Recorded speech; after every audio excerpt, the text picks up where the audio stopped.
I had an opportunity to interview Muddy, but not as a journalist, as a friend. And I asked Muddy, I said, did you and Wolf have a problem? And his exact words were, not on my part. I gave him a place to stay when he came to Chicago. So that was Muddy Waters' exact words on the subject. On the other hand, I think at the Ann Arbor Blues Festival in 1972, Muddy was supposed to go on right after Wolf, and Wolf played so long that Muddy only had time for 3 songs. They might not have been friends after that. After that, I don't know, man. And Wolf didn't last much longer either. Well, you know, Hubert was also like family with me and with you, you know, and would tell me things, but they'd be different from time to time. And one of the funny things was that Wolf was highly competitive with Muddy, and Muddy was the king, so he didn't compete with anybody.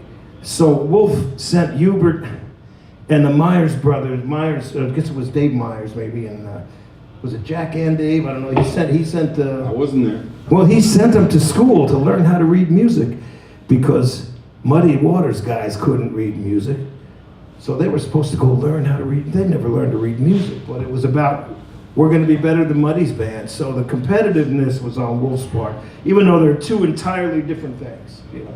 Well, I've got one Howlin' Wolf story and one Jimmy Vivino story for you. Go ahead.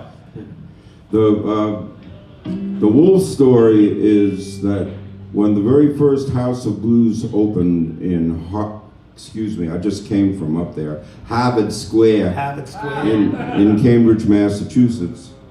After it was the guys that had played in Muddy's band opened up the joint for a few days, and a guy came up to me afterwards and says, I've got to show you something. I'm the guy that takes care of our archives and the blues souvenirs that we've collected. He took me across the street and he opened up a safe and he took out a beat up leather briefcase, and he said, this belonged to Howlin' Wolf. And it had a microphone in it, you know, one of those taxi microphones like harp players play. And it had a harp in it, and it also had a 3rd grade reading book. Howlin' Wolf, that force of nature, oh, smokestack lightning, was teaching himself to read. Yes. So it's hard to think of. He was trying to better himself and his band constantly, and he even had Wolf, you know, he was precious. He even had a pocket protector with pens in it that he kept in his white shirt, and he dressed up. He made everybody dress up all the time. You know, Muddy had a thing too, no jeans on stage, right? Until he got himself a jean suit. Yeah, that did happen. By the 70s, everybody was wearing blue jeans, and Muddy did buy a denim suit. Yes, that's right. So where are we going? To a Jimmy Vivino story that has to do with Muddy Waters and Howlin' Wolf and Hubert Sumlin. Actually, it has nothing to do with Muddy, but the other two. You may know, but he's had another job, and it was a very musical one. He was the band leader for the Conan O'Brien Show for how many years? 25 years I did that. Yeah. It's a good job. And on the last show that they had the band, he's now the musical director, which I don't know what that means. I'm going to ask him in the car tomorrow. Yeah. But the last song that he played on the show, and Conan wanted to feature the band, was a Howlin' Wolf song with incredible guitar parts by Hubert Sumlin. And I'll ask you to do as much or as little as you want with me, and say hi to our friend Hubert with this.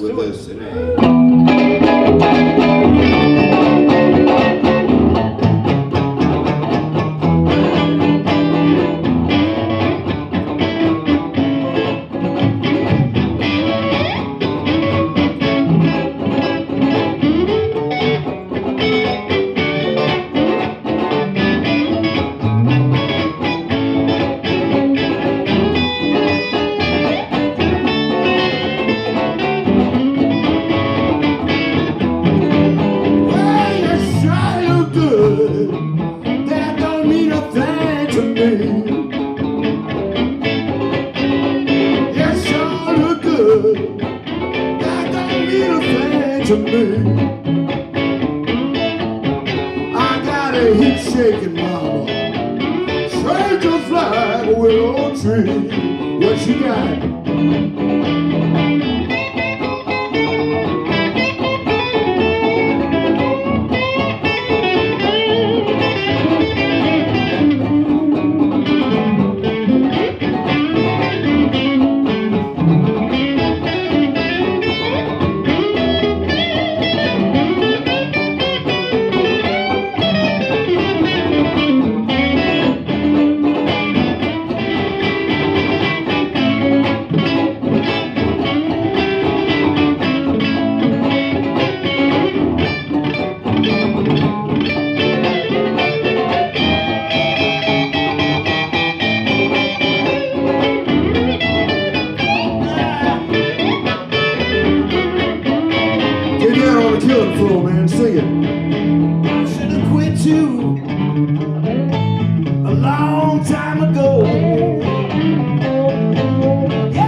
I thought that was the classiest thing I've ever seen a TV band do, was when Jimmy did that on his last time. I had to, because those guys mean so much to me, and Hubert was so close, and Mike Bloomfield too. The whole trip was all comes together.